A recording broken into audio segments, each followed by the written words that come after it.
lá sofrendo. Então, assim, uma coisa que a gente inicia no caminho é primeiro aprendendo a entender onde que a gente está, a situação que a gente está.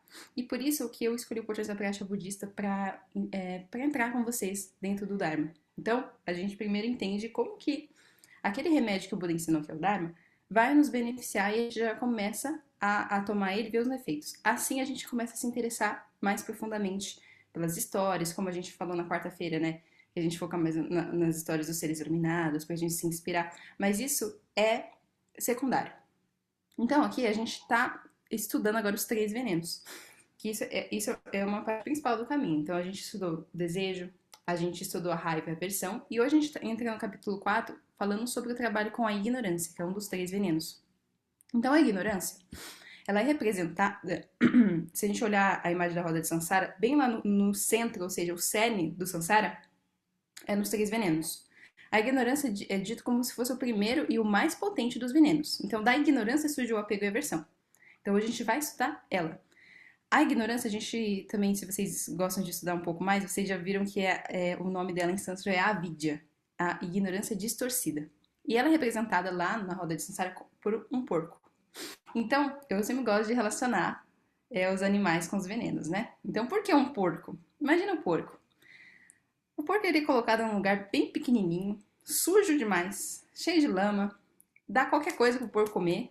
E ele fica lá se esbaldando na sujeira, come o que dão pra ele e acha que tá sensacional a vida dele, tá perfeita.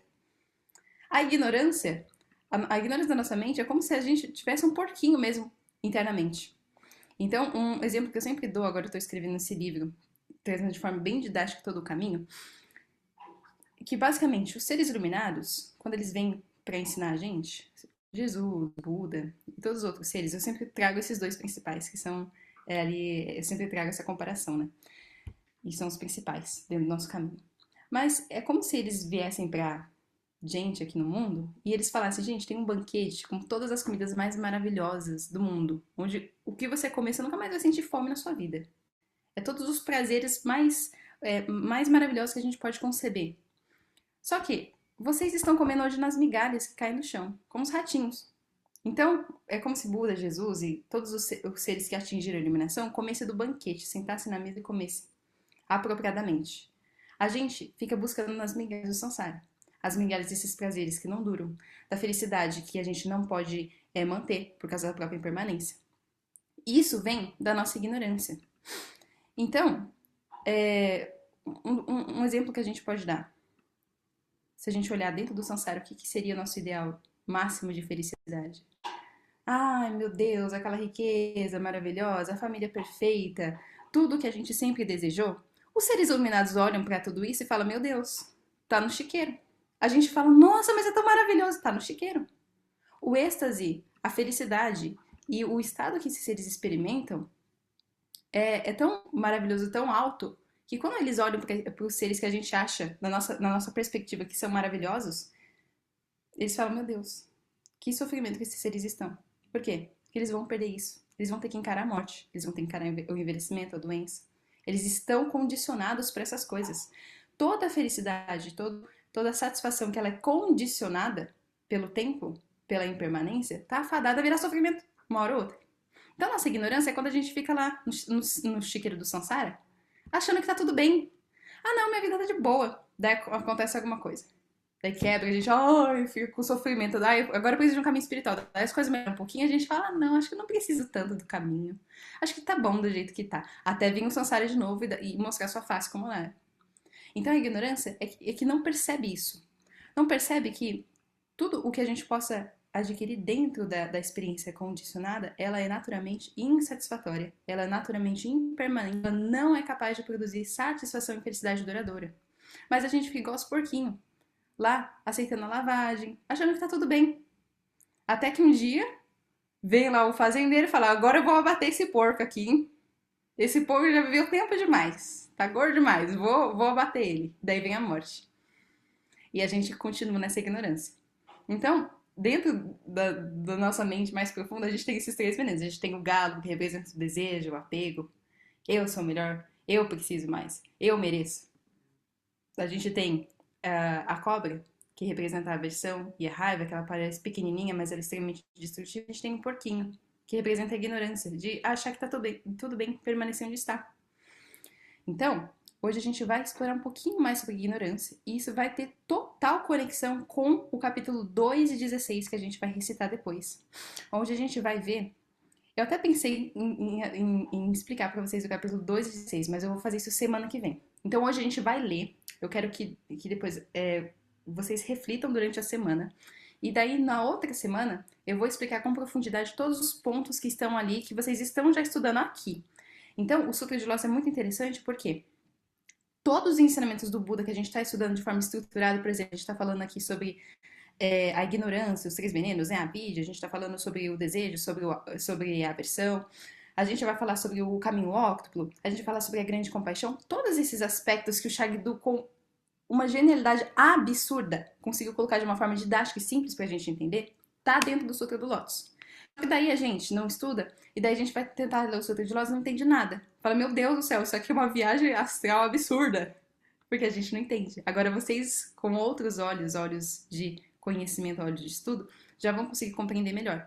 Então hoje a gente vai terminar os três venenos. A gente não vai conseguir terminar, mas a gente vai começar a iniciar os três venenos. A ignorância primordial, que é a causa de todos os sofrimentos.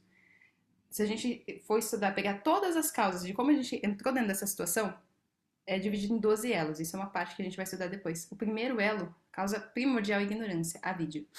A ignorância tem dois níveis, né? O mais profundo que o Shagdu vai falar aqui é a ignorância da gente não observar e a gente não conseguir reconhecer a nossa natureza mais profunda, que é a natureza búdica. E essa natureza búdica ela é dotada de algumas qualidades essenciais. Quanto mais afastado a gente está dessas qualidades, mais longe a gente também está dessa natureza búdica. Então ela vai ter um dos sinais, assim, uma das qualidades inerentes dessa natureza. Não vou falar inerente, não é muito bem inerente, mas assim, naturais. Que é a compaixão, a alegria, o êxtase e a equanimidade. A gente pode colocar as quatro incomensuráveis lá. Então, a nossa natureza búdica, ela tem essas qualidades. E quanto mais a gente está afastado dessas qualidades devido aos três venenos, mais insatisfação, mais sofrimento a gente tem. Então, basicamente, se a gente fosse colocar dentro de um ponto muito, muito resumido do que seria isso, basicamente esse é o efeito que a ignorância tem sobre nós. E é por isso que o Buda ensina, porque o Buda, ele passou da ignorância. Ele extinguiu a ignorância no seu fluxo mental, no seu contínuo. Então, por isso, ele parte de um grau de sabedoria para nos explicar como a gente chegou nessa situação e como que a gente pode sair. É como se fosse um guia. Ó, você precisa chegar naquele destino. Eu vou te mostrar. Eu já trilhei esse caminho, então eu consigo te mostrar. Ó, aqui vai ter esse obstáculo, vai ter esse rio aqui. No rio, para você passar do outro lado, você vai fazer isso, isso aqui. Depois vai ter uma montanha. Daí você vai ter que pegar aquela ferramenta lá. Você pega aquela ferramenta e escala dessa forma. Então o Buda é como se fosse o nosso guia dentro do samsara, que já percorreu todo o caminho. Então ele sabe onde a gente vai errar, ele sabe quais são os obstáculos, ele vai dando os antídotos e vai dando as instruções certas para o nosso caminho. Daí agora a gente está estudando o nível das causas, né? As causas do sofrimento. E a gente vai terminar agora com a ignorância, né? O último dos três venenos e a mais profunda. Essa aqui é o veneno principal e o mais enraizado, primeiro de todos. Então, ao rastrear as causas da nossa confusão e sofrimento, chegamos ao problema fundamental da nossa ignorância básica. A razão pela qual sofremos como sofremos. A razão pela qual encontramos os problemas que encontramos. A razão pela qual continuamos a vagar pelo samsara, a existência cíclica. É o fato de não estarmos cientes de nossa verdadeira natureza. Essa falta de reconhecimento possui uma qualidade dinâmica que se expressa em nossas experiências, em nossa projeção do mundo fenomênico, o qual aparece aos nossos olhos como sólido e composto de vários elementos. Então a ignorância, ela também, né, ele fala de dois aspectos. Não reconhecer a nossa verdadeira natureza, mas isso fica muito abstrato pra gente. Antes desse nível de ignorância, a gente tem uma um pouco mais palpável, que é basicamente a gente toma o que é impermanente como permanente. A gente pega as coisas, a gente reifica como se aquilo tivesse uma existência inerente, ou seja, aquilo nunca vai mudar.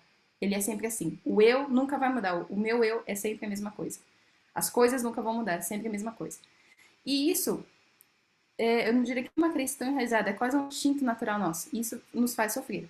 Só que a gente entender isso intelectualmente pode ajudar um pouquinho, bem pouquinho, né? Só que se a gente não ter esse tipo de reconhecimento de uma forma experiencial extremamente profunda não é suficiente. Eu sei que as coisas vão mudar, mas por que eu não mudo? Por que eu continuo agindo dentro dos mesmos padrões, mesmo que eu saiba dessas coisas?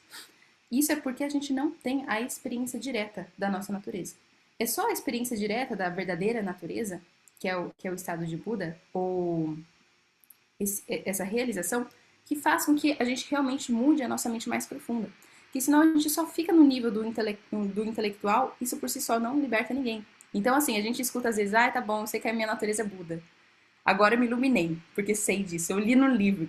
Não muda nada. Por quê? Porque não é um conhecimento que é um pensamento.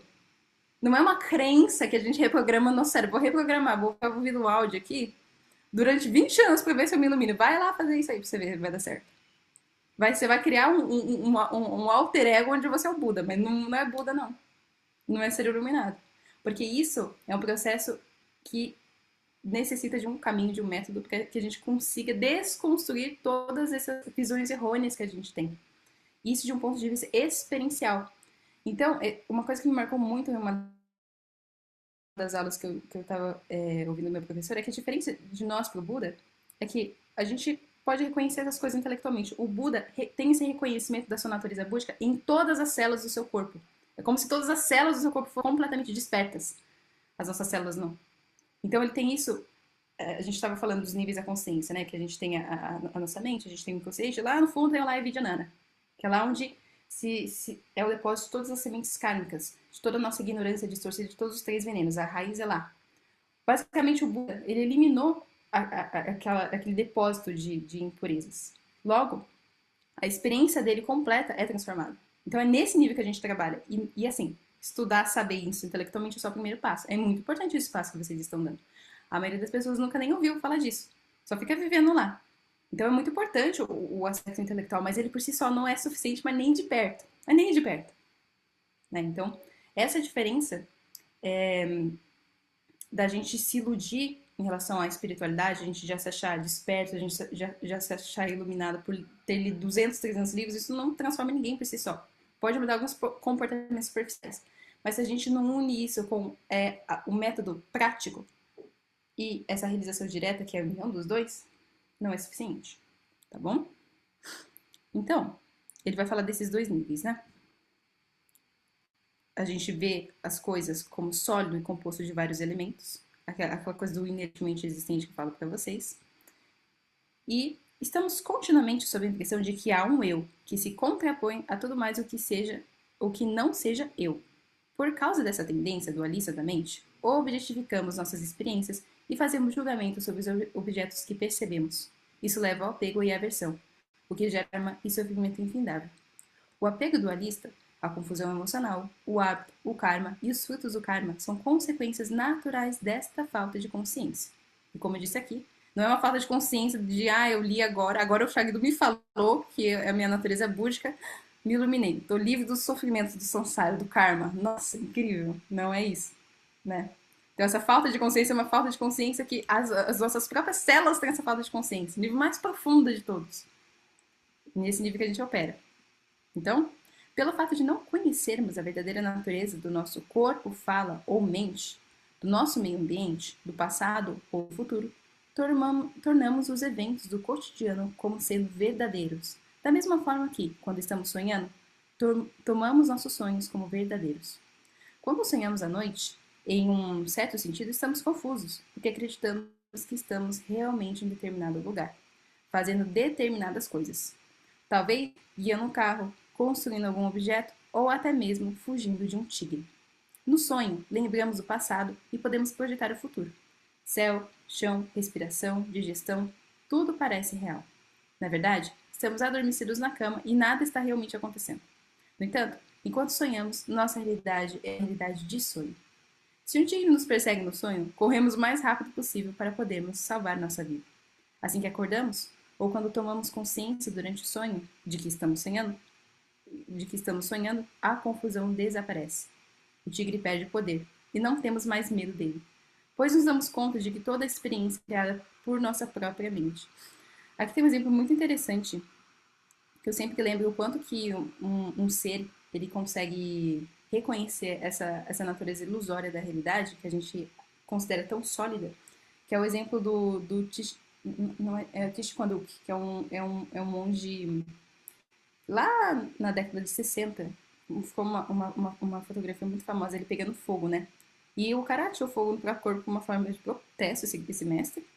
E basicamente ele ficou na posição de meditação como se não sentisse nada e o corpo dele sendo consumido pelas chamas. Uma situação onde qualquer ser ia ficar em situação de extremo sofrimento, extrema agonia. E ele lá, tranquilamente.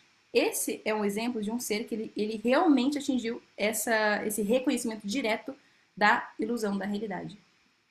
Mas é como se, o que eu acabei de falar para vocês, todas as células do corpo dele, da própria mente dele, reconhecesse esse estado de ilusão da realidade. Não é a mesma coisa da gente falar que a realidade é uma ilusão, eu vou pular do prédio aqui, que é tudo ilusão mesmo. Vai lá, você morre. É tudo uma ilusão, deixa eu botar a mão no fogo aqui. Daí queima a mão, né? Então, assim, esse exemplo que eu acabei de citar para vocês é um exemplo de um ser que realizou de uma forma experiencial o que o Shagdu está falando aqui. Então, assim, Mi, então quer dizer que a realidade aqui é um sonho? Em certo sentido porque ela muda. Ela não tem uma substância inerente. Por isso que o estado de Buda, a gente mudar da ignorância para a sabedoria, é possível. Porque ela não tem nenhuma substância fixa. Se a gente tivesse uma substância fixa, um eu fixo, que é assim e pronto, não importa o que a gente fizesse para mudar. A gente seria assim e ia ter que fazer. Ia ser caso perdido. Então, porque não existe nada realmente fixo, nada inerentemente existente, a gente consegue mudar. A gente consegue perceber essa ilusão, digamos assim. Então, enquanto estivermos sonhando e continuarmos sob o domínio da confusão, esperança e medo persistirão, e as consequências do sonho parecerão cruciais. Todavia, quando o conhecimento de que estamos sonhando dissipa a confusão, não há mais esperança nem medo. Então, tem um exemplo muito legal que vocês vão ver isso no Senhor da Dança. Eu estou falando de exemplos de realização só para vocês terem uma noção, né, do poder de realização dos seres. E daí, a irmã do Shagdu, ela era uma yogini extremamente realizada. Então, uma grande praticante espiritual também. E daí estava naquela época em que Tibete estava sendo invadido, né? E daí, basicamente, os soldados chineses chegaram e tentaram matar ela. Chegaram lá e colocaram a arma na cara dela e falou assim, mano, basicamente, vou matar você, entendeu? Você, como tinha esse grande conflito entre os tibetanos e os chineses, chegou nessa situação. E eles tentaram disparar a arma. Uma vez, não deu certo. 2 vezes, não deu certo. 3 vezes, não deu certo. E daí eles começaram a ficar com medo dela. Porque assim, eles olhavam, a arma tá tudo normal. Eles tentavam disparar, não disparavam. Então, o que acontece nesse caso? Se eu não me engano, eu acho que o Fabrício ele leu faz menos tempo do que eu. Se eu não me engano, eles dispararam, mas não teve nenhum efeito sobre ela. Esse é um tipo de aspecto de um ser que já reconheceu, basicamente, a ilusão da realidade, e ele consegue, basicamente, moldar a seu bel prazer, digamos assim. Isso também é uma explicação para por que Jesus conseguia transformar água em vinho. Por que Buda conseguia fazer grandes milagres? Porque como eles reconheciam a natureza básica de forma experiencial da ilusão, do samsara, eles conseguiam mudar a realidade. Eles conseguiam, de fato, ali manipular a realidade. Mas olha que interessante, por mais que eles pudessem fazer isso, por que eles não usavam da sabedoria deles para ficar fazendo castelo de areia dentro do samsara? Eu vou co-criar a minha realidade, onde tem um palácio. Uhul! Por que eles não ensinavam isso? Por mais que eles tivessem todo o poder de fazer isso. Porque não é o aspecto mais importante dentro do caminho. Isso aí é coisa de gente medíocre. De quem tá ali lá no nível básico, ainda dentro do que é espiritualidade. E quando a gente for ler o capítulo 2 e 16, vocês vão entender um pouquinho do qual é o objetivo de grandes Budas, de grandes seres iluminados como esses. Tá bom? Então, esse aqui é um nível de um ser que realmente conhece o que a ilusão como ilusão de forma experiencial ele consegue fazer. Tá bom? Só que, o primeiro nível de mágica que a gente começa a observar no caminho quando a gente está treinando é que, conforme a gente vai, aos poucos, limpando os nossos obscurecimentos, percebendo um pouquinho do que é essa ilusão da realidade, a ilusão do apego e da aversão, a gente começa a trabalhar com esses venenos, não fingindo que eles não existem, não fingindo que é uma ilusão, ilusão, não vou acreditar nisso, está se manifestando. Mas como a gente vai treinando e isso vai pacificando, a gente observa que as situações que eles nos movimentavam tanto, que nos jogavam de um extremo para o outro, de um sofrimento para o outro, não é capaz de fazer isso. Isso é mágico. Então, como a gente pode falar, esses sítios que eu falei para vocês, de não ser morto, de transformar água em vinho, isso é o que a gente chama de sítios mundanos. No sentido de que, tá bom, qualquer mago pode fazer isso aí. Faz lá uma magia, qualquer ser que está dentro do Sansara ainda, se tem mais poder, consegue fazer. Entidades, seres que têm mais poder mesmo de manipular a realidade, qualquer um consegue fazer. Agora, mesmo esses seres têm aflições. Então, seeds extraordinários não se manifestar mais aflição. Porque se não manifesta mais aflição, se a ignorância é cortada, você está livre. Então, mesmo esses seres que podem manifestar poderes, os seres iluminados também têm esse aspecto, mas eles têm um seed extraordinário, um poder extraordinário, que é o quê? Não existe mais aflição. Eles têm a paz definitiva, o êxtase absoluto. Então, meu professor estava falando esses dias, existe determinado momento do caminho do Bodhisattva, para se tornar Buda, em que é só êxtase em cima de êxtase, êxtase e êxtase. Não tem mais nenhum sofrimento dentro da mente desses seres. Aflição completamente cortada. Então, esse é o Cid extraordinário. E daí eu entro dentro de outra história que eu estava lembrando esses dias ontem com o Eric, que é basicamente o Shagdu. Ele tinha muitos alunos, né? E daí as pessoas iam falando pra ele assim: Nossa, Shagdu, mas eu tive uma visão, eu tive um sonho onde via as luzes tal, da idade tal falava comigo e tudo mais. E se percebia que quando as pessoas vinham contar essas histórias extraordinárias pra ele não demonstrava muito interesse, não. Ele ficava, tá bom. Mais realizado, né? Já vi de tudo. Mas quando alguém falava assim pra ele: Nossa, mestre, eu senti um sentimento de compaixão tão grande dentro dessa prática, dentro do que eu estava fazendo, ele ficava extremamente interessado. Ele falava: Sério? Me conta mais, fala mais sobre isso. Como que foi isso? Para ele, o que era mais importante não eram os sonhos, as visões, as coisas extraordinárias. Olha como eu sou um ser diferencial que eu falo com não sei o quê, que o Buda veio falar comigo, manifestou. Não! Ele queria saber o quanto que a mente daquele ser foi capturada e foi transformada no sentido de manifestar grande compaixão. De fato. O quanto que a mente do ser foi transformada no sentido de não ter mais aflições. Do ódio ser transformado em compaixão. Por exemplo, a gente estava conversando. Isso era mais importante. Porque poderzinho, manipulação de realidade, todas essas coisas são mundanas. Ainda não vai chegar dentro da raiz mais profunda do problema do samsara. Não vai cortar a raiz do sofrimento dos seres. Por mais que se possam criar todas as coisas mais maravilhosas, isso não é suficiente. Então, para os grandes mestres, o que é mais importante é começar a se manifestar esses sinais primeiro, não é remoção total de aflição, né? Porque a aflição, principalmente a ignorância, o último é ela ser acordada do sofrimento. E para isso, demora muito. Mas assim, quando a gente observa as nossas aflições diminuírem, o nosso apego aflitivo em relação às coisas diminuírem, as próprias expectativas irreais que a gente tem em relação à vida, ou que é a felicidade, por exemplo, diminuírem, as nossas aflições em relação ao nosso ódio, a nossa aversão diminuírem, isso sim é um sítio extraordinário. Isso sim é o que mesmo deuses, que a gente fala dentro dos reinos do Sansara, que tem todos os prazeres maravilhosos, tanto que eles nem precisam comer. Eles são naturalmente cheirosos, eles não precisam tomar banho. Se a gente olhar as descrições, depois vocês vão ver aqui. Não tem. Eles ainda têm aflição. Que liberdade maravilhosa é essa? Então, para um grande mestre, isso é o mais importante. Esse aspecto é o mais importante. Então, aqui a gente está estudando basicamente o que, de fato, vai começar a trabalhar dentro dessa raiz para cortar a nossa ignorância. Entende? Então, a gente sempre lembra do exemplo do Shagdu. Quando a gente observar que a nossa mente está mais compassiva, mais pacificada naturalmente, alegre, sem nenhum motivo externo, e esse sinal auspiciosíssimo de que você está no caminho certo. Uma situação onde eu consigo manifestar compaixão com uma pessoa que devia ter raiva, aversão. Ih, meu Deus do céu!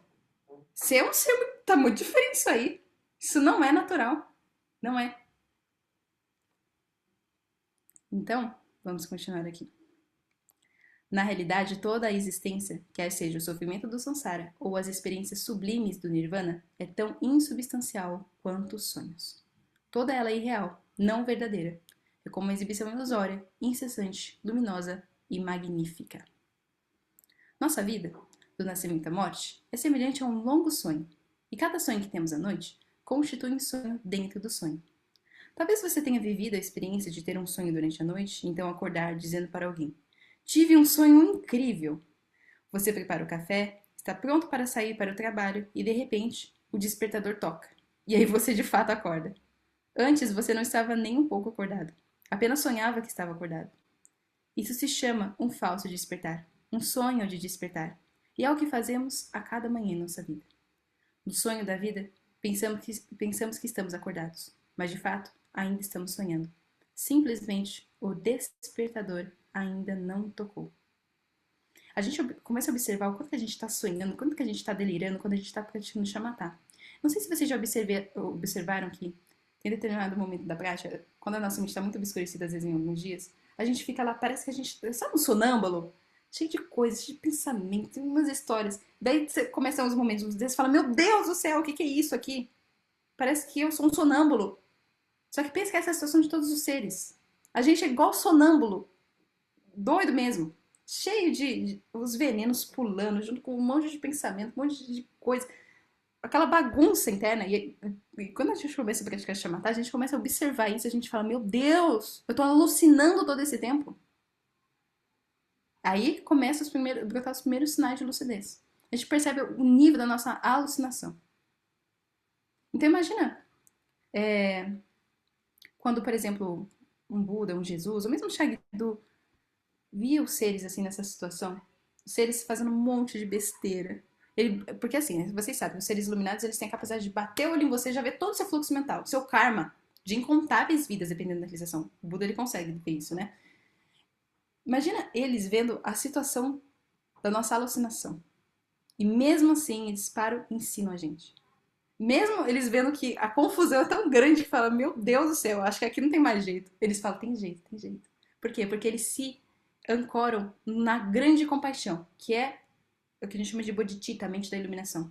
Que é eu quero que os outros seres também se libertem do sofrimento e alcancem a iluminação. Jesus aspirava que os seres alcançassem basicamente o que se diz, né, dentro da linguagem cristã de paraíso, onde não existe mais sofrimentos. O Buda desejava para os seres a iluminação, a completa extinção da ignorância, que realmente vai trazer a paz definitiva para os seres. Então, eles, na posição de completamente extintos de toda a ignorância, viam o quanto que a gente está podre, cheio de raiva, cheio de aversão, cheio de maldade, sabe? Eles viam isso. E conforme a gente vai tentando chamar, a gente vai observando que a gente, olha, tá difícil a situação ali. E eles viam. E mesmo assim, eles tinham toda a compaixão e a paciência de ensinar, de falar, de novo, e de novo, e de novo, e de novo, e de novo. Então, esses dias, uma das monjas, né, da Associação do Buda Dharma, ela falava assim, nossa, às vezes o mestre Plínio, ele vem e fica falando 1000 vezes a mesma coisa. 1000 vezes ele explica a mesma coisa. E se precisar explicar 1 milhão de vezes, o Buda, o Bodhisattva, vai explicar 1 milhão de vezes. Porque esse é o trabalho. Então, assim, eles observam a gente na situação completamente confusa. Eles olham com compaixão e falam, como que eu posso ajudar os seres dentro dessas condições que eles estão se manifestando? Dentro do que pode ajudar eles, para trazer eles um pouco mais para perto da iluminação, para longe do sofrimento, das causas do sofrimento. Como que eu posso fazer isso? E daí, através da sabedoria, eles vão manifestando os meios hábeis, que a gente também vai olhar aqui. A forma da explicação correta. Então, para um ser, tem que explicar e colocar dentro de uma perspectiva. Para outro ser, ele vai adaptar outro meio hábil, dentro do que aquele ser vai entender. E conforme ele vai puxando os seres para mais próximo da iluminação, para mais próximo do caminho, da real intenção dele, vocês vão observar isso no Sutra de Notas, ele fala. Basicamente, ele ensinou por muito tempo seres com inúmeros, diferentes meios hábeis, diferentes explicações, diferentes parábolas, histórias. E daí ele fala, agora é o momento de eu parar e falar minha real intenção para vocês de fazer tudo isso. Eu vou falar exatamente o que eu queria com tudo isso. Eu queria levar vocês para esse caminho, esse caminho. Isso aqui que eu ensinei, isso aqui é provisório. É ainda, por mais que consiga trazer um pouquinho você para próxima da iluminação, ainda não é isso. E eu vou ensinar para você o que é realmente que eu queria esse tempo todo. Por isso que o Sutra de Lotus ele é tão reverenciado. É basicamente quando o Buda fala, ó, vou parar de de falar historinha, eu vou falar a verdade. Vou jogar real pra vocês. É isso aqui. Então, eu acho muito bonita essa compaixão e essa paciência. E a gente vai observando que, quando a gente vai estudando as qualidades da mente iluminada, e, e a gente começa a analisar as histórias dos mestres, a gente consegue ver sempre os mesmos padrões repetindo, das mesmas qualidades. A compaixão absurda. A paciência, a generosidade absurda. E assim que a gente também vai observando se a gente está dentro dos parâmetros se aproximando dessa natureza búdica, dessa natureza perfeita. Se essas qualidades estão se manifestando, quer dizer que a gente está no caminho certo. Se a gente está, se está ao contrário, está degenerando, tá errado. Tem alguma coisa errada aí.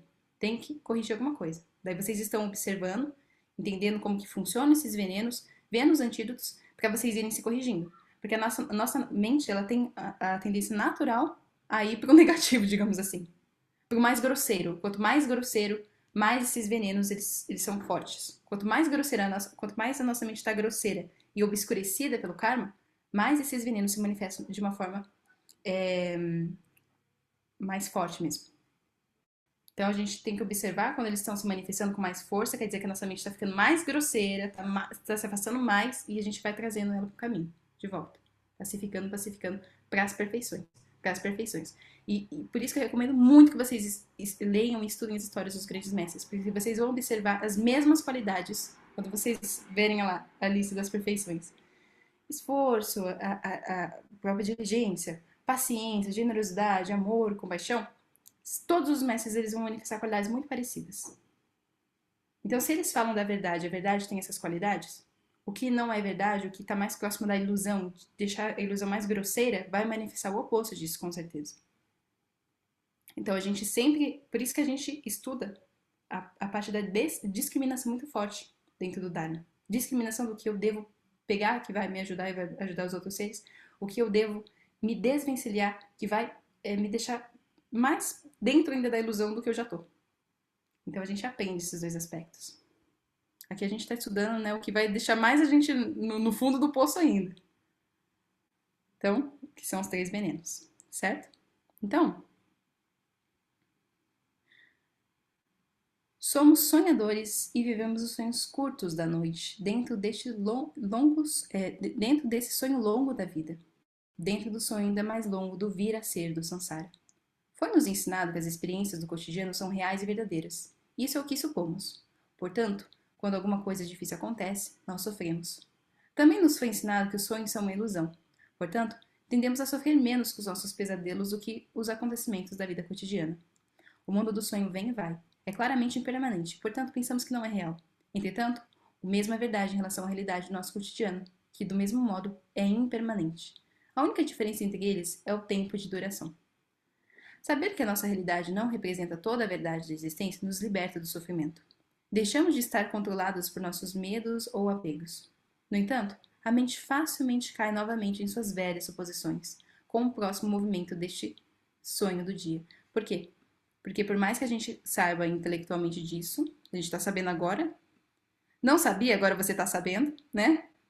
Por mais que a gente saiba disso intelectualmente, para chegar nesse ponto de não retornar mais às velhas suposições, a gente precisa ter esse reconhecimento em todas as células do nosso corpo, da forma mais profunda que a nossa mente ela pode alcançar. Então tem que trabalhar nas profundezas da mente. Quando a gente for estudar a estrutura dos diferentes tipos de mentes, os níveis mesmo, a gente vai observar que o problema está bem lá na raiz, lá embaixo, bem profundo, no nível das células do nosso corpo. Daí é nesse nível para que a gente não volte às velhas suposições. Mas não é porque a gente está no começo do caminho que a gente não vai começar a lembrar já disso. A gente já começa a pensar. A gente já começa a refletir em como a realidade é um sonho. A gente não precisa falar isso aqui tudo é real, não existe. Não é esse tipo de coisa que o Shagdu está falando aqui. Não é que é uma ilusão e não existe. A gente vai negar a experiência, a gente está vivendo a experiência. É uma ilusão, a gente pode começar a pensar no sentido da impermanência. Isso aqui vem e vai. Não é sólido como aparenta ser. A gente pode já começar a trazer esse tipo de concepção e ir aprofundando ela. Não é tão sólido quanto parece ser. Não é tão sólido quanto parece ser. E a gente começa a ver isso na realidade. Quanto tempo dura um estado mental nosso? Às vezes 1 hora, 2 horas. Depois some. Um pensamento, quanto tempo ele demora para surgir e desaparecer? Quando a gente sai, tem um dia gostoso, quanto tempo isso demora para se dissolver?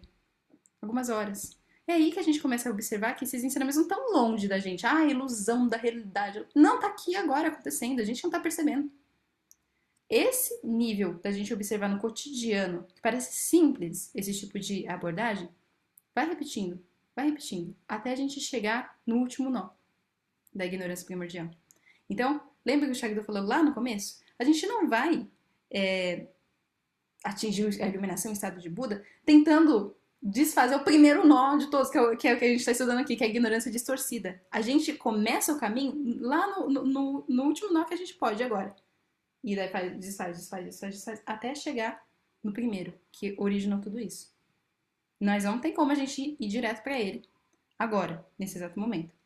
Então a gente vai fazendo trabalho aos poucos. Por isso que é um processo gradual, de esforço mesmo. Só que a gente tem ferramentas muito rápidas para isso, tá? Então tem isso também, dependendo do veículo que a gente utiliza, das práticas, dos ensinamentos que a gente aplica, tem tempos. Então, por exemplo, determinados ensinamentos aqui, você vai levar calpas, vidas e vidas e vidas e vidas e vidas e vidas e vidas. Tem outras práticas, outros caminhos, outros veículos que é mais curto.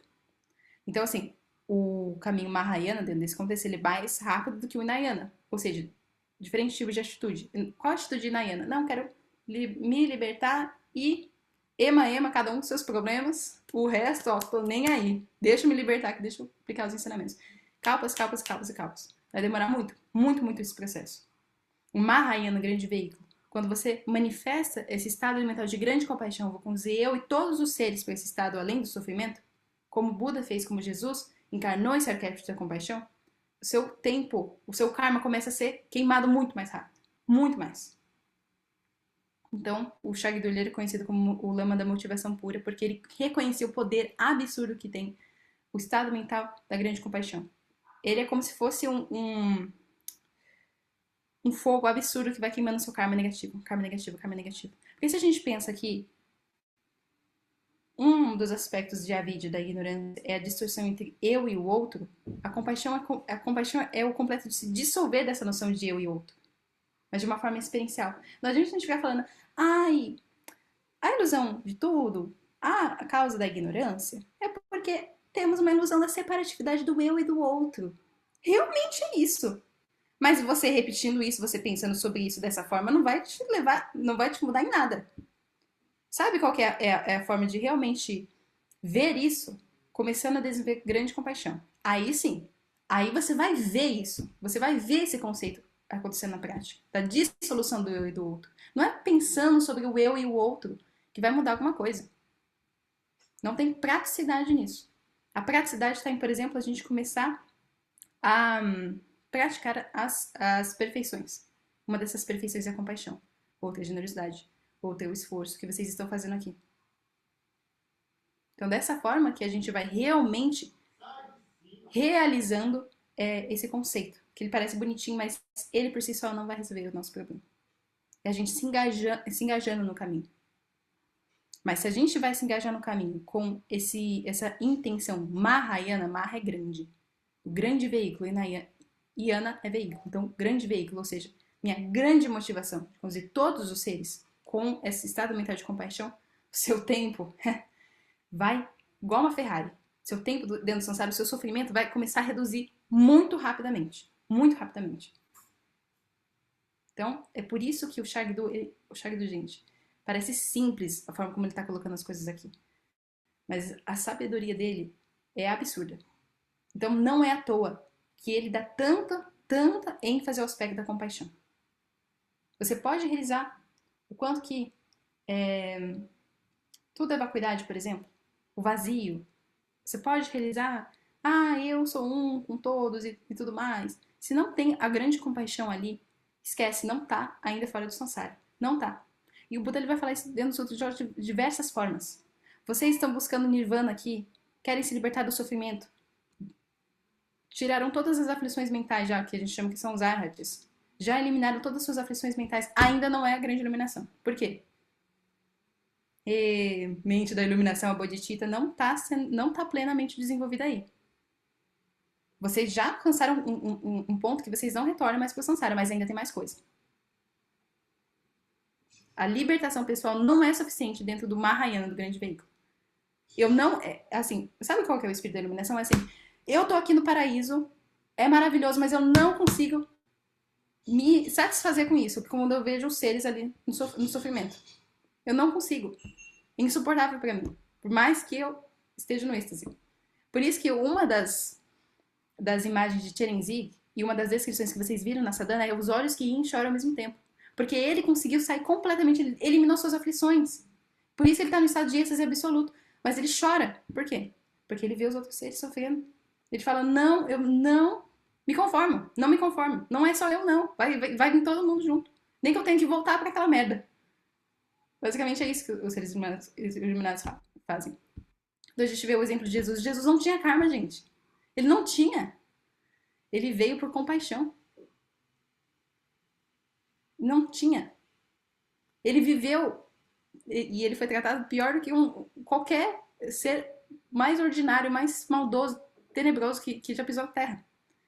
Por quê? Então esse é o espírito da iluminação. E é isso que acelera o nosso caminho. Por isso que o Shagdu, ele traz tanto esse aspecto da compaixão. É o espírito não me conforme de ver os outros seres sofrendo da forma que sofrem. Daí eu vou ensinar, daí eu vou manifestar, daí eu vou voltar. Então o Bodhisattva é o que chega na porta do paraíso, vê o paraíso e fala, meu Deus, isso é maravilhoso. E fala, eu preciso falar isso para os outros. Vou lá. E entra. E vai lá. Então provavelmente vocês que estão aqui têm um espírito parecido, você não estava ouvindo isso. E quem entende profundamente o que está sendo dito aqui, como se fosse o espírito por trás do que está sendo dito aqui, tem essa conexão com o Mahayana, grande veículo. Esse tipo de motivação, não existe uma motivação maior do que essa. Ah, mas a minha motivação é conhecer a face de Deus. É atingir a grande iluminação, ainda não é maior do que essa. Porque a motivação do Bodhisattva é ver os seres sofrendo de doença, sofrendo de velhice, morte, de agonia, e fala, eu quero que todos esses seres saiam daí, eu vou tirar eles aí também. Mas não o eu, o ego.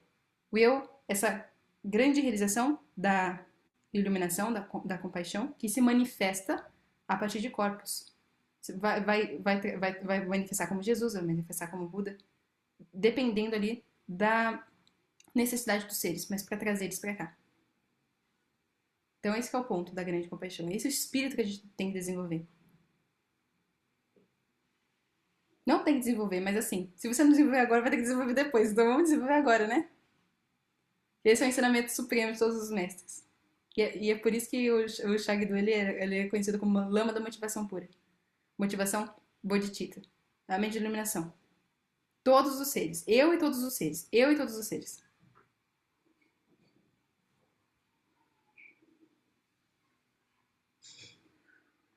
Então, vamos terminar essa parte aqui, que daí a gente já começa a ler o 2,16, que acho que manifestou até uma coisa diferente. Vocês vão entender isso mais. Então, basicamente, no 2,16 o Buda, ele explica com clareza e sem mais rodeios esse sentimento de grande compaixão que se manifesta em todo ser iluminado. Todo ser iluminado tem o mesmo espírito. É o mesmo espírito se manifestando ali. De diferentes formas, diferentes aparências. Então, sabendo que a nossa realidade não representa toda a verdade em nossa existência que nos liberta do sofrimento, deixamos de estar controlados por nossos medos ou apegos, essa parte já leu, né? No entanto, a mente facilmente cai novamente em suas velhas suposições com o próximo movimento deste sonho do dia. De repente, uma mulher encantadora, um homem maravilhoso aparece e lá estamos nós acreditando de novo no sonho que chamamos de realidade. Ai, esse negócio de iluminação, de sair do sofrimento. Ah, não, mas ele é tão bonito, né? Eu acho que a gente pode viver uma grande história de amor. Pode até viver história de amor, mas alguma coisa sempre no Sansara vai trazer insatisfação. Sempre vai trazer. Então, depois de um tempo pode não acontecer nada, o brilho sumiu. Ou a morte leva no final das contas. E daí a gente esqueceu de... A gente ficou tão emaranhado pela ilusão, a aparência da ilusão, que a gente esqueceu de sair dela. Então esse é o ponto. Isso não quer dizer que a gente não vai viver essas coisas lindas, né? Ai, um romance, um relacionamento, tudo bem. Mas o foco do Bodhisattva, desse espírito da iluminação eu sei que essas coisas são impermanentes, tem mais coisa. O meu objetivo principal é sair da iluminação. É sair do sofrimento para a iluminação. E daí eu vou usar tudo o que se manifesta na minha bolha como veículo, como combustível. Então manifestou esse homem maravilhoso, que eu amo, por exemplo. Ele está dentro do samsara. Também está condenado ao sofrimento. Gera compaixão aqui. Eu quero que também ele saia. Vejo os meus filhos. Ah, é objeto de apego, é objeto de apego. Também gero. Eu uso isso como combustível para que o meu espírito de iluminação seja mais forte. O meu espírito de libertação seja mais forte. A gente não ignora o samsara. A gente utiliza todas as situações que se manifestam para a gente como combustível para alimentar a nossa compaixão, para alimentar a nossa prática. Esse é o ponto. O Bodhisattva ele não foge do mundo, ele não é aquele que vai ficar só nas montanhas. Claro que tem esse aspecto, né? Os mestres precisam desses momentos de retiro, no sentido de realizar essa natureza profunda, para conseguir ensinar os seres de uma forma mais hábil. Só que o Bodhisattva ele vai e encara o mundo. É ali que ele se desenvolve mais e mais ainda. Então, fomos novamente enganados. A ilusão não foi completamente afastada, apenas ficou estremecida por um segundo. Demos-nos conta por um breve momento da natureza mais profunda das nossas experiências, mas essa compreensão não se fixou, exatamente pela falta de treino aqui, tá? Então, o que faltou aqui? Essa compreensão não se fixou, o método. De novo, familiarizar-se. Lembra da meditação? O que é? Familiarizar-se com a virtude, com os métodos, com as percepções corretas que a gente está treinando. Então, é isso que faltou. Treino. Dos dois níveis. Então, precisamos de um método para nos lembrar que estamos apenas sonhando, para verdadeiramente transpassar nossa confusão. Não apenas vislumbrarmos a verdade no momento e esquecê-la no momento seguinte. Precisamos de modo claro e decisivo por fim a nossa experiência ilusória da realidade. Isso requer um reconhecimento autêntico da verdade da nossa experiência. Tal como a verdadeira natureza do sonho da noite, ela está além dos extremos do pensamento conceitual do é e do não é, não podendo ser apreendida pela mente racional. Então, eu vou terminar aqui com vocês, e daí a gente para na página 43, tá bom? Então aqui ele entrou um pouquinho no que seria do Sutra da Prajna Paramita, onde é basicamente um sutra em que se descreve o que é a natureza da mente, né? Porque a gente fala, nossa, mas natureza búdica, natureza da mente, o que é isso, né? Mas a nossa mente racional, ela não consegue conceber essa natureza. Ela está além dos extremos de é ou não é. Sem olho, sem boca, sem ouvido, sem sofrimento, sem sofrimento, sem não sofrimento. Meu Deus, o que é isso? Não tem como a mente racional, obscurecida, ordinária, conceber isso. Tem que ir um passo além. E para isso precisa de método, para isso precisa de treino. É possível, tá? Tá dentro da naturalidade se a gente aplicar os métodos corretos. Se a gente tiver os meios hábeis corretos. Lembra do elefante? O elefante que é totalmente desvairado, se a gente utilizar dos artifícios corretos, ele fica pacífico e pode produzir benefícios? Da mesma forma a nossa mente. Depende de como a gente vai utilizar ela. Então esse é o ponto primordial que a gente fala de por que a gente escolheu, por exemplo, a linha budista para ser da Rinkai.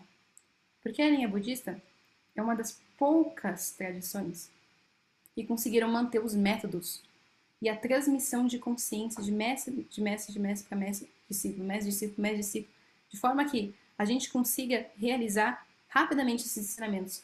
E tem os métodos até hoje. Então, desde a época de Buda até hoje, os métodos eles conseguiram ser preservados. Então, quando a gente escuta os ensinamentos do Buda sobre grande compaixão, a gente pensa, como que eu desenvolvo grande compaixão aqui, ó? Tem método. A gente escuta um ensinamento sobre a natureza búdica, mas como que eu realizo isso? Método. Tem método, tem caminho, tá claro. Isso foi preservado. Isso é muito maravilhoso. Porque uma das predições da época da degeneração do Dharma é quando os métodos começam a desaparecer. Então, é como se a gente lesse, por exemplo, daqui a algum tempo, as pessoas leem o Sutra de Lótus, mas não tem mais os métodos.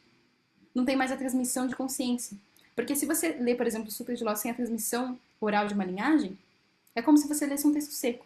Você não vai manifestar e mudar a sua mente de forma profunda. Então, essa linhagem da transmissão oral, ela é muito importante dentro do caminho. Não é só a gente, por exemplo, vou ver o Vajrayana, que a gente fala que é o veículo mais rápido para atingir a iluminação. Daí eu vi lá na internet uma sadhana, começa a fazer a sadhana. Não vai dar certo. Vai ser limitado. Você vai criar marca kármica. Provavelmente você vai encontrar depois. Mas não tem a transmissão do mestre. Logo, vai ser difícil ali. Você vai criar marca kármica, depois em outra vida você pode encontrar, mas não é suficiente. Então é por isso que a gente enfatiza o Dharma e o caminho budista como método. Não que ele tem toda a verdade universal, não é isso, mas ele tem um método mais rápido. Então eu sempre falo para vocês o exemplo da manga, né? O Buda ele nunca afirmou que ele era o único caminho, o detentor da verdade. Mas ele falava: o meu caminho, o caminho que eu ensino para vocês, é como se vocês estiverem debaixo de uma mangueira, vocês estenderem a mão e a manga cai exatamente na sua mão. É preciso. Você faz e tem o resultado. Então esse é o ponto do caminho do Dharma. Porque a gente escolheu a linha budista. Tá? Mas assim, vocês sempre vão me ouvir trazendo exemplo, por exemplo, de Jesus. Porque para mim não existe nenhum tipo de mestre que consiga corporificar tão perfeitamente o que é a grande compaixão. Não tem. É o maior exemplo da grande compaixão ativa no mundo. Então, agora a gente vai fazer a leitura do Sutra do Lótus capítulo 2, meios hábeis, tá? Eu mandei para vocês o arquivo. Deixa eu ver se vocês estão vendo. Vocês estão vendo a minha tela, né? Beleza. Mas é bom que vocês peguem de vocês, vocês podem fazer a recitação na casa de vocês também. Ah, não, mas assim, antes de a gente só fazer o Sutra, eu quase estava esquecendo das perguntas, que vocês devem estar cheio de perguntas aí, né? Eu vou deixar 10 minutinhos. Pelo amor de Deus, eu falando de compaixão, deixa vocês perguntarem. Como assim? Deixa eu abrir para vocês perguntarem, se vocês tiverem qualquer pergunta, eu vou abrir esses 10 minutinhos, daí depois a gente faz a recitação, vai dar mais ou menos uns 15 minutos, isso é meio grandinho, tá bom? Daí semana que vem eu trago a explicação mais aprofundada para vocês. Deixa eu ver aqui para liberar o microfone.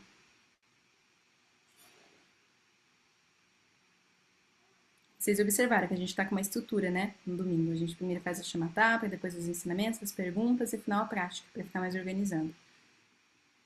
Bom, eu acho que eu consegui liberar o som, o microfone de vocês. Quem tiver alguma pergunta pode fazer nesse momento, tá bom?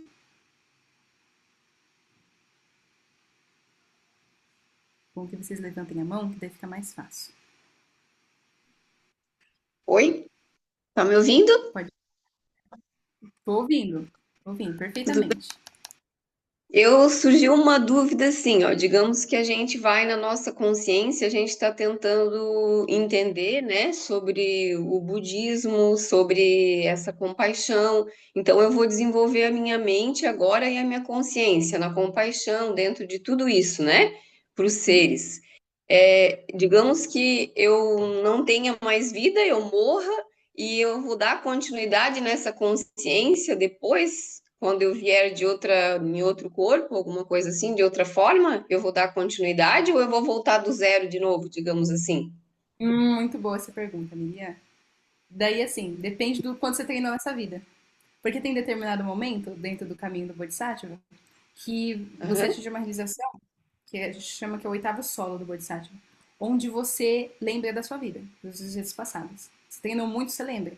Então, por exemplo, existem dentro do budismo tibetano os tucos, inclusive o Shagdu era um tuco. Quando você tem um nível de realização muito grande, você lembra das suas vidas passadas. Você lembra que Uhum. você treinou e você retoma o seu treino. Então fica mais fácil. Agora, a gente não lembra Nós de estamos nada, né? longe, né? Então, A gente está provavelmente longe vocês disso. treinaram assim, não lembra. Vocês estão retomando agora. Então, o que acontece? Aham. Existem práticas dentro do caminho que a gente faz que basicamente em 1 ano e meio de prática você lembra, você começa a lembrar das suas vidas passadas. Você começa a lembrar de quem você foi e tudo mais. E retoma o seu treino, dependendo da sua conexão. Então tem isso, depende do quanto você Uhum. treinou. Se treinou muito, você Uhum. lembra. Se não treinou, não lembra. Daí o que acontece? Existem muitas formas de renascimento. Você entrou dentro do caminho do Bodhisattva, tem dentro do budismo um conceito de terra pura, que vocês veem no Sutra de Lotus. Então, às vezes, você não retorna para o samsara. Não é um impulso mais. A sua consciência se treinou tanto, você vai para uma terra pura. Você consegue projetar sua consciência para a terra pura. Lá é um estado fora do samsara, mas que ainda existe um corpo sutil, digamos assim. Mas ali você consegue Uhum. treinar melhor. Por quê? Porque você não precisa trabalhar, você não precisa estudar coisas do samsara, você não precisa fazer essas coisas, entendeu? Então, na Terra Pura é um Sim. lugar muito interessante que muitos praticantes vão. Então, existe Uhum. uma tradição inteira, uma linhagem inteira que o meu professor estava falando. Se eu não me engano, eles faziam uma prática de Manjusri específica. Sumiu toda a tradição, porque todo mundo foi pra Terra Pura.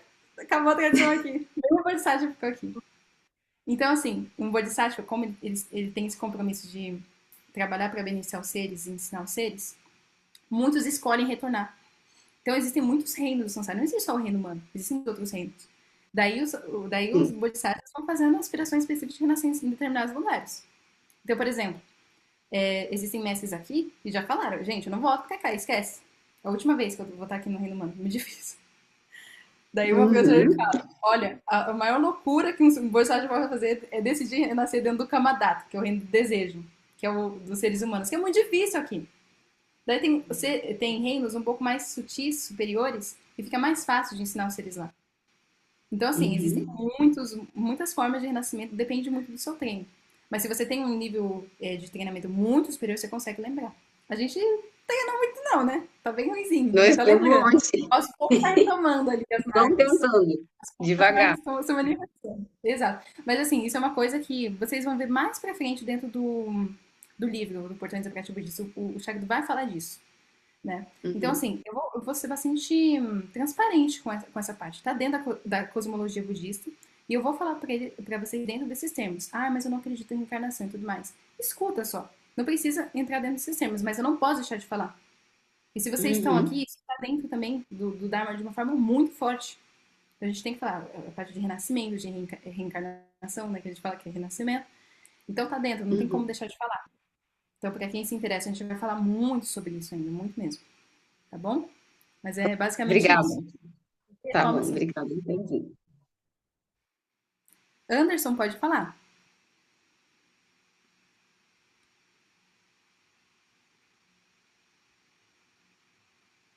O seu áudio está fechado.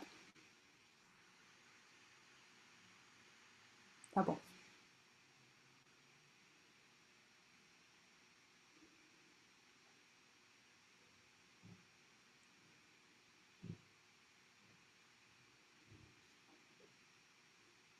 Não funcionou? Peraí, deixa eu ver se eu consigo.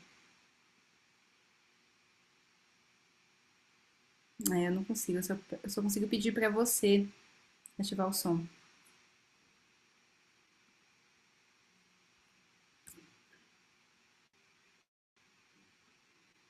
Ah, agora foi. Mas não tá saindo o som. Pode digitar se você quiser. Tem essa opção também.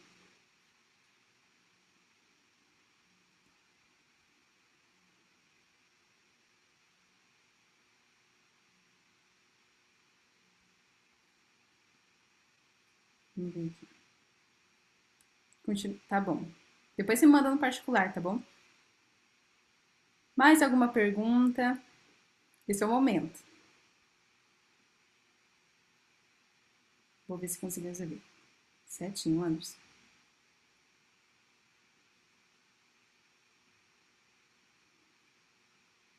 Bom, já que ninguém tem nenhuma pergunta, eu vou fechar novamente os microfones, tá? Pra gente fazer essa restrição. Daí eu peço que vocês abram o PDF que eu mandei para vocês lá no grupo. Isso aqui é a versão provisória, mas ele é tão bonito, essa recitação, que depois eu vou arrumar para vocês bonitinho o texto. Então, a gente vai recitar o Sutra do Lótus 2 e 16. Então, o Nichiren ele falava isso. Quando a gente não conseguisse recitar vários capítulos do Sutra de Lótus, os mais importantes são o 2 e o 16. O 2, principalmente porque o Buda ele expõe a motivação dele mais profunda de ensinar. E o 16, onde ele fala um pouquinho da, da não extinção da própria natureza de Buda, por mais que ele apareça como sendo extinto. Então, são dois aspectos muito importantes pra gente, tá bom? Então, eu peguei uma parte do Sutra do Lotus, capítulo 2, as partes mais importantes, e do 16 também, tá bom? A fonte desse texto é lá no Sutra completo que vocês têm lá na plataforma. Então, se vocês quiserem ler o Sutra de Lotus completo, que são mais de 280 páginas, vocês podem ler lá, tá? Esse texto aqui foi pego de lá. Foram partes desse sutra maior, tá bom? Então a gente lê para a gente finalizar e depois a gente faz a nossa dedicação de méritos.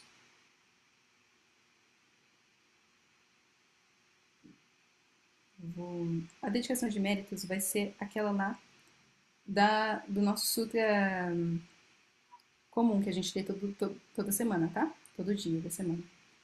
Eu vou enviar também para vocês um grupo antes da gente iniciar, para quem não pegou ainda, conseguir fazer. Eu vou enviar lá no grupo para vocês. Só um minutinho.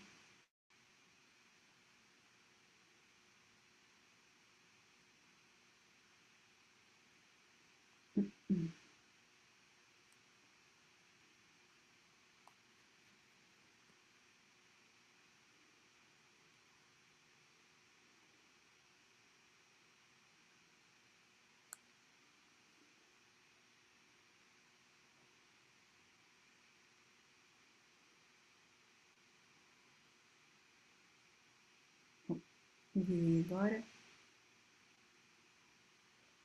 Deixa eu ver essa parte no final.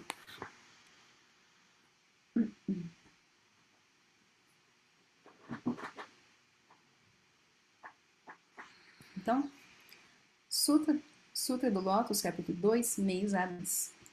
Shariputra, ouça bem. A lei obtida pelos Budas é pregada para seres viventes através do poder dos ilimitados meios hábeis. Os pensamentos que habitam as mentes dos seres viventes, os vários caminhos que eles trilharam, a natureza de seus vários desejos, seu karma, bom ou ruim, advindo de vidas anteriores. O Buda os conhece a todos completamente, usando causas, relações, analogias, expressões, parábolas e o poder dos meios hábeis. Eu os faço exultar. Eu posso pegar os sutras, versos, histórias de eventos passados de vidas anteriores, fatos sem precedente, causas e relações, analogias, parábolas ou preleções. Para aqueles de poucas capacidades que se deleitam nas leis inferiores, que estão avidamente apegados aos ciclos do nascimento e da morte, e que, sob a lei de incontáveis Budas, não têm seguido o profundo e maravilhoso caminho, e que se encontram oprimidos por inúmeros sofrimentos, para eles eu prego o ensino do Nirvana. Eu tenho estabelecido esses meios hábeis para fazer eles entrar na sabedoria do Buda. Nunca lhes disse, todos vocês realizarão a vida do Buda. Eu nunca o disse porque o tempo para pregar a grande lei ainda não havia chegado. Agora, o tempo é apropriado para pregar a lei do grande veículo. As 9 divisões de minha lei são pregadas de acordo com os seres viventes, com a intenção de conduzi-los ao grande veículo. Portanto, eu prego esse sutra para os discípulos do Buda que são puros no coração, que são complacentes de capacidades aguçadas e que, sob a lei de incontáveis Budas, perseveraram na trilha do profundo e maravilhoso caminho. Para esses, eu prego o Sutra do Grande Veículo. Eu profetizo que tais pessoas no futuro realizarão a vida do Buda, porque nas profundezas de seus pensamentos eles acolhem o Buda, praticam e observam os preceitos da pureza. Quando eles ouvirem que se tornarão Budas, exultarão grandemente e se regozijarão. O Buda conhece seus pensamentos e condutas e prega-lhes o ensinamento do grande veículo. Se ouvintes ou bodhisattvas ouvirem essa lei que eu prego, mesmo que seja um simples verso, eles se tornarão Budas sem nenhuma dúvida. Nas terras búdicas das 10 direções, há somente a lei do veículo único. Não há 2 ou 3 veículos, exceto aqueles pregados pelos Budas como meios hábeis e que são apelos fictícios usados para induzir os seres viventes de tal maneira que eles possam ensinar-lhes a sabedoria do Buda. Os Budas aparecem no mundo somente em prol dessa única verdade e razão, verdadeira razão. As outras duas não são verdadeiras. Eles nunca usariam um veículo menor com a finalidade de salvar seres viventes. O Buda em si reside no grande veículo, e de acordo com as leis por ele obtidas, adornado com o poder do samadhi da sabedoria, ele as utiliza para salvar os seres viventes. Tendo eu mesmo certificado ser este o caminho supremo, a lei do grande veículo da igualdade entre todas as coisas, se eu fosse ensinar a minha intenção através do pequeno veículo, mesmo que seja para um único ser humano, eu estaria pecando por mesquinhez e avareza, mas tal coisa jamais aconteceria. Caso as pessoas perseverarem na fé no Buda, o Tathagata nunca as iludirá. Ele não possui pensamentos de inveja ou de cobiça e erradicou a maldade inerente a todos os fenômenos. Portanto, através das 10 direções, somente o Buda não tem temor algum. Com meu corpo adornado com as marcas do Buda, brilhantemente ilumina o mundo. Reverenciado por incontáveis multidões, eu prego o selo do verdadeiro aspecto de todas as leis. Shariputra, agora você sabe que no passado eu fiz um voto, desejando levar as multidões a se tornarem iguais a mim. Aquele voto, feito há longo tempo, agora tem sido cumprido integralmente, após haver convertido todos os seres, conduzindo-os ao caminho do Buda. Se quando eu me reúno com seres ventes, ensino-lhes apenas o caminho do Buda, aqueles de pouca sabedoria ficarão perplexos e confusos. Eles não aceitarão o ensinamento. Eu sei que esses seres ventes nunca cultivaram boas raízes. Eles estão fortemente apegados aos 5 desejos e, em consequência da estupidez e da ansiedade, tornam-se aflitos. Em razão de todos seus desejos, eles caem nos 3 maus caminhos, girando nos 6 mundos inferiores e sofrendo toda espécie de dor e miséria. Eles vêm de uma minúscula forma no ventre materno, e vida após vida, eles vêm a nascer. Pobres na virtude e possuindo poucos méritos, eles são oprimidos por inúmeros sofrimentos, e, adentrando a imensa floresta das visões distorcidas sobre a existência ou não dos fenômenos e das coisas afins, tornam-se prisioneiros daquelas visões. 62 visões ao todo. Profundamente presos às doutrinas ilusórias, eles apegam-se a elas firmemente e não podem levá-las adiante. Arrogantes, jactam-se da sua superioridade, são bajuladores, e seus corações insinceros. Através de 10 bilhões de kalpas, eles nunca ouvirão o nome do Buda, nem ouvirão a verdadeira lei. Certas pessoas são difíceis de serem salvas. Portanto, Shariputra, faça uso dos meios hábeis para eles, pregando de forma a cessar o seu sofrimento e mostrando-lhes o Nirvana. Embora eu fale do Nirvana, esta não é ainda a verdadeira extinção. Todos os fenômenos, desde o seu surgimento, estão sempre marcados pela extinção tranquila. Uma vez que os discípulos do Buda tenham percorrido esse caminho, então, numa era posterior, eles se tornarão Budas. Eu detenho o poder dos meios hábeis, e por isso demonstro a doutrina dos 3 veículos. Todos honrados pelo mundo, entretanto, pregam a doutrina do veículo único. Agora todos vocês nessa assembleia devem eliminar por completo suas dúvidas. As palavras de todos os Budas são as mesmas. Há somente o veículo único, não 2. Através de incontáveis kalpas no passado, inumeráveis Budas entraram em extinção. Centenas de milhares de milhões deles, um número além de todos os cálculos. Honrado pelo mundo, tais como eles, usaram várias causas e relações, analogias e parábolas e o poder de incontáveis meios hábeis para proclamar o verdadeiro aspecto de todos os fenômenos. Todos eram honrados pelo mundo, que pregavam a doutrina do veículo único, convertendo seres sem limites e conduzindo-os ao caminho de Buda. Além disso, todos os grandes senhores da sabedoria, conhecendo os profundos desejos que estão nos pensamentos de todos os seres celestiais, humanos e outros seres de todos os mundos, utilizam-se de diferentes meios hábeis que ajudam a revelar o princípio fundamental de todos os fenômenos. Se pessoas com pensamentos dispersos adentrarem torres votivas e templos e disserem não mais que Namo Buda, eles terão entrado na via do Buda. Dos Budas do passado, seja durante a existência ou após a sua extinção, aqueles que ouvirem essa lei entrarão na via do Buda. Todos os Budas fizeram esse voto. Assim como a de Buda que eu pratiquei, desejo levar todos os seres viventes igualmente a conquistarem esse caminho. E, embora os Budas do futuro venham a pregar uma centena de milhares de milhões de leis e incontáveis portais alheios, eles estarão de fato fazendo-os em prol do grande veículo. Todos os Budas honrados, duplamente realizados, sabem que todos os fenômenos são eternamente desprovidos de uma natureza. A semente do estado de Buda germina das causas e condições. Sendo assim, eles pregam um veículo único. Essa lei permanece latente e imutável, residindo eternamente nos aspectos mundanos. Alcançando a compreensão disso, no lugar da iluminação, o mestre guia ensina-o através dos meios hábeis. Os Budas do presente, das 10 direções que recebem os oferecimentos de seres celestiais humanos, em número como as areias do Ganges, manifestam-se no mundo para trazer paz e conforto aos seres viventes, e também para pregar uma lei como essa. Conhecendo a verdade suprema da extinção tranquila, eles se utilizam do poder dos meios hábeis para fazer distinções entre os vários caminhos, mas na realidade o fazem em prol do veículo do Buda, sabendo da conduta dos seres, dos pensamentos que vão profundamente dentro de suas mentes, seus atos habituais no passado, a natureza dos seus desejos, o poder do seu vigor e suas capacidades, aguçadas ou não. Eles empregam várias causas e relações, analogias, parábolas e expressões verbais para ensiná-los através dos meios apropriados. Agora, eu também sou como eles. Usando vários portais à lei, eu proclamo a via do Buda para trazer paz e conforto aos seres viventes. Eu uso o poder da minha sabedoria para conhecer a natureza dos desejos dos seres viventes, e prego todas as leis habilmente para levá-los todos à felicidade. Shariputra, agora você sabe como eu os considero com os meus olhos búdicos. Eu vejo seres viventes nos 6 caminhos, empobrecidos, carentes de bênçãos e sabedoria, entrando nos perigosos caminhos do nascimento e da morte, nos quais sofrem incessantemente. Eles estão profundamente apegados aos seus 5 desejos, como o iaque namorado de sua própria cauda. Eles sufocam a si mesmos com a avareza e a paixão, e cegos e no escuro nada veem. Eles não procuram pelo poderoso Buda ou pela lei que elimina os sofrimentos, mas mergulho profundamente nas visões errôneas. Desejam livrar-se do sofrimento com mais sofrimento. Em prol desses seres, eu invoco um sentimento de grande compaixão. Quando pela primeira vez tomei assento no lugar da iluminação, em contemplação ou caminhando ao redor da árvore, por um período de 3 vezes 7 dias, eu pensei em assuntos como esses. A sabedoria que obtive é sutil, maravilhosa e insuperável, mas os seres ventes são de pouca capacidade, apegados a prazeres cegos pela delusão. Seres como esses poderão se salvar? Então, os reis celestiais Brahma, bem como o deus Chakra, os 4 reis celestiais protetores do mundo, o rei celestial Grande Liberdade e outras multidões de seres celestiais, com seus seguidores contados em bilhões, reverentemente uniram as suas palmas às mãos e solicitaram-me girar a roda da lei. Então eu pensei para mim mesmo, se eu fosse pegar somente o veículo do Buda, seres mergulhados no sofrimento seriam incapazes de compreender essa lei. Eles a difamariam e desacreditariam e cairiam nos 3 maus caminhos. É melhor que eu não pregue a lei, entrando rapidamente no Nirvana.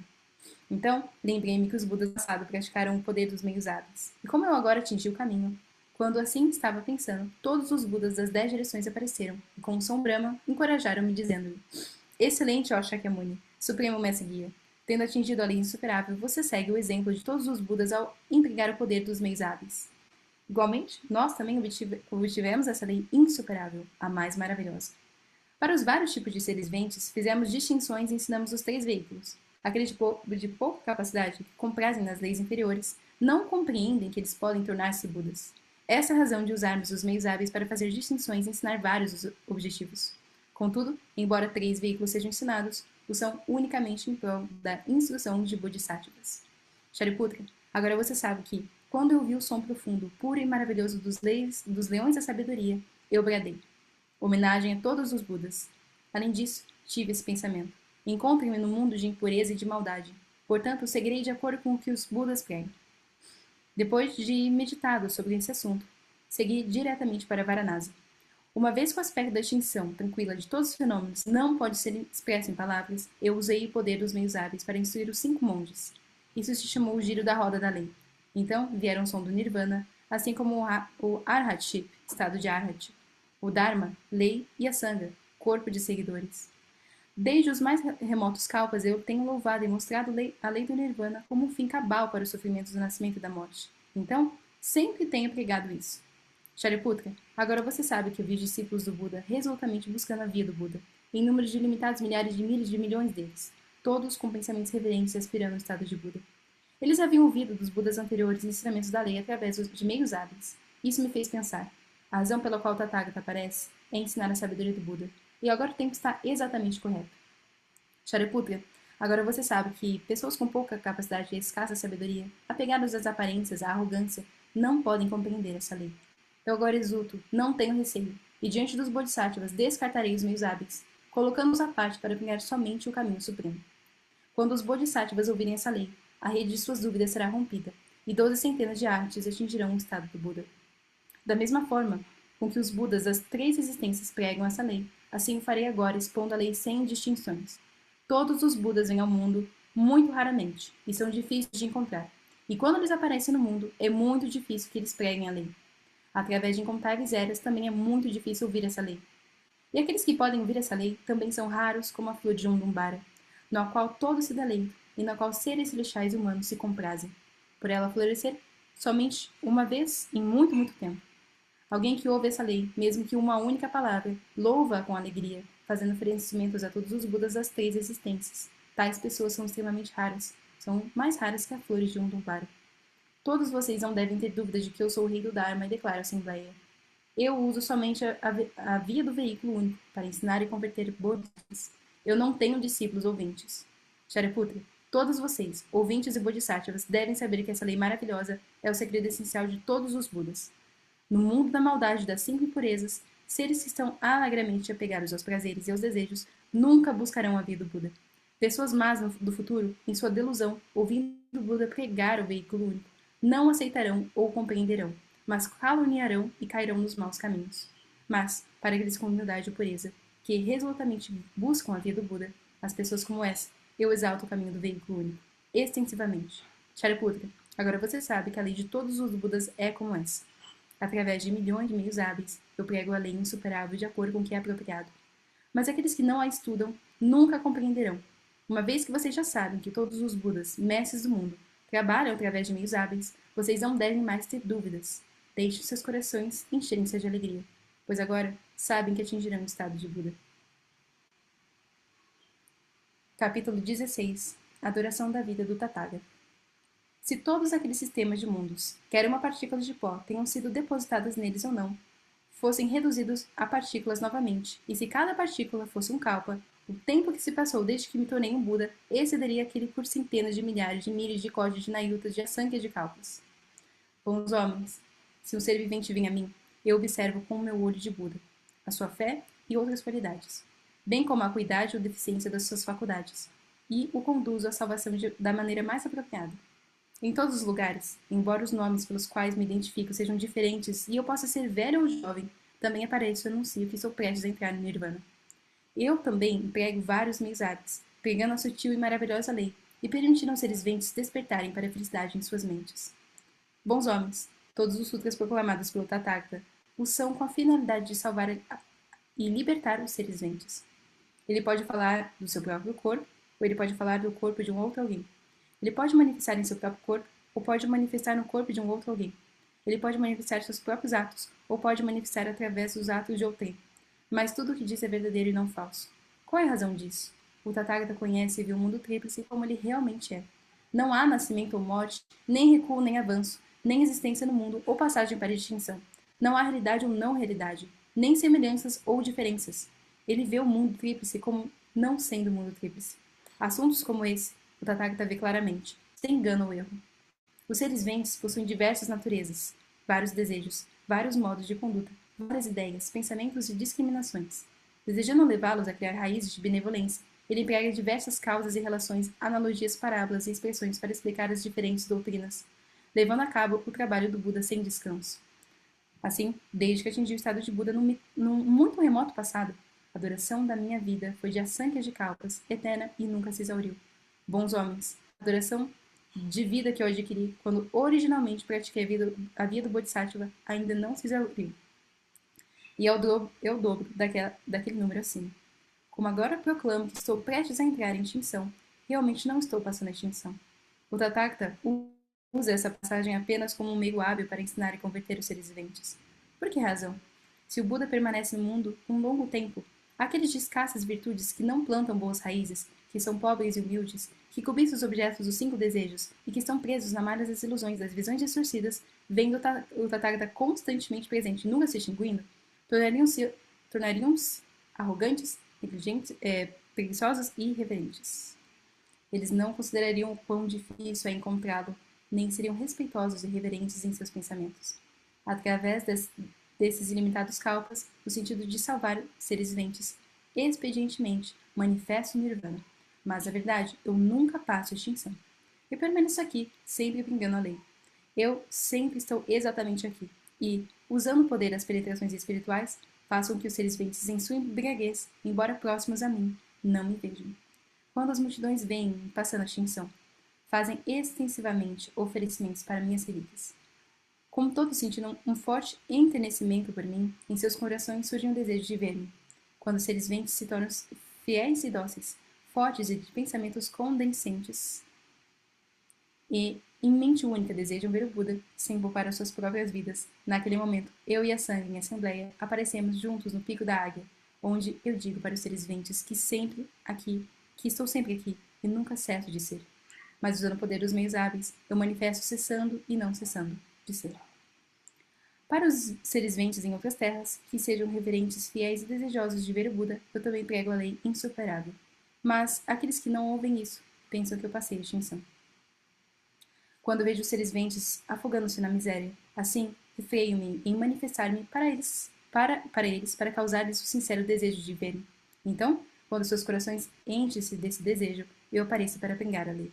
Dotado de tais poderes de penetrações espirituais, através de asankhya de kalpas, eu permaneço sempre no pico da águia, e também resido em outros lugares. Enquanto os seres veem o final de um kalpa e tudo ser consumido pelo grande fogo, minha terra pura está em paz e segurança, sempre repleta de seres celestiais humanos, jardins e bosques, salões e pavilhões e variados adornos preciosos. Há árvores de joias com muitas flores e frutos, onde seres viventes passeiam e se deleitam. Seres celestiais tocam tambores celestiais, constantemente fazendo variados tipos de músicas, e flores de mandarava são espalhadas sobre Buda e a grande assembleia. Minha terra pura é indestrutível, embora as multidões venham como sendo queimada inteiramente. Aflito, aflitos, aterrorizados e miseráveis, os seres viventes encontram-se por toda a parte. Todos esses seres, com suas ofensas, em razão das suas más causas e relações kármicas, passam através de assancas de calpa sem ouvir sequer o nome dos 3 tesouros. Mas todos aqueles que tenham cultivado os méritos e virtudes, que são complacentes, agradáveis e honestos, ver-me-ão aqui, pregando a lei. Às vezes, para essa assembleia, eu prego sobre a ilimitada duração da vida do Buda. Para aqueles que veem o Buda somente após um longo tempo, eu prego o Buda como sendo difícil de encontrar. O poder de minha sabedoria, a ilimitada iluminação da minha sabedoria, é tal que a minha duração de vida é de incontáveis kalpas. E isso foi atingido através de longa prática e trabalho. Aqueles que são sábios dentre vocês não devem ter dúvidas sobre isto. Irradiquem-nas. Eliminem-nas por completo, porque as palavras de Buda são verdadeiras e não falsas. Elas são como os inteligentes meios hábeis do médico que, para curar suas crianças insanas, está de fato vivo. Contudo, diz que está morto e ninguém pode dizer que ele prega falsidades. Eu também sou como pai para o mundo, salvando todos do sofrimento e da aflição. Mas para os seres viventes, embriagados como estão, eu prego sobre a extinção, embora de fato aqui permaneça. De outra forma, se constantemente me visse, tornariam-se crescentemente arrogantes e preguiçosos, teimosos e apegados aos 5 desejos. Cairiam nos maus caminhos. Estou sempre ciente de que fazem os seres viventes, aqueles que praticam a via e aqueles que não praticam. Eu prego várias doutrinas em seu benefício, para salvá-los da maneira apropriada. Medito constantemente como como posso levar os seres viventes a adentrar a via insuperável e rapidamente adquirir o corpo de um Buda. Essa aqui é a versão mais completa, depois eu vou dar uma resumida para a gente poder praticar isso, mas de uma forma mais resumida ainda, tá bom? Mas basicamente aqui a gente vê essa intenção maravilhosa e múltipla do Buda de se manifestar para conduzir todos os seres à felicidade. Então aqui ele usou a via do Buda, o veículo único, mas a intenção do Buda basicamente é sempre conduzir os seres à felicidade e também a total superação do sofrimento, tá bom? Então, para a gente dedicar todo esse tempo que a gente está aqui, desde ler a recitação, assim como o estudo, o esforço de vocês, a gente vai fazer dedicação como um todo, agora nesse momento, tá bom? Então, eu mandei para vocês a dedicação, peço que vocês abram. E a gente termina dessa forma. Dedicação de mérito. Que o método dessa prática se expanda sem limites. Que todos os obstáculos internos e externos sejam pacificados. Que haja cura onde há sofrimento. Clareza onde há confusão. E paz onde há aflição e medo. Que surjam as condições materiais auspiciosas. Que haja riqueza, prosperidade, recursos e abundância, não como um fim em si, mas como suporte para o florescimento do Dharma. Que todas as aspirações virtuosas alinhadas ao Dharma floresçam plenamente e se realizem sem impedimentos. Que os obstáculos de todos os níveis possam ser removidos e que as relações entre os seres se tornem um caminho de harmonia e despertar. E que possamos beneficiar cada vez mais seres. Que incontáveis seres, tão vastos quanto o espaço, encontrem o Sutra do Lótus, reconheçam seu valor e passem a praticá-lo ainda nessa vida. Que essa sangue cresça infinitamente, se fortaleça, que possamos nos tornar refúgio uns para os outros, e que todos os seres, sem exceção, alcancem a iluminação completa nesta própria vida.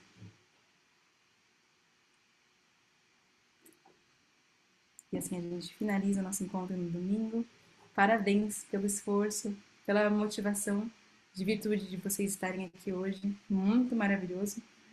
E amanhã eu vejo vocês às 8 horas da noite para a gente continuar nosso estudo e às 10 horas para a nossa prática, tá bom? Um ótimo domingo para vocês. Deixa eu fechar aqui. Até mais.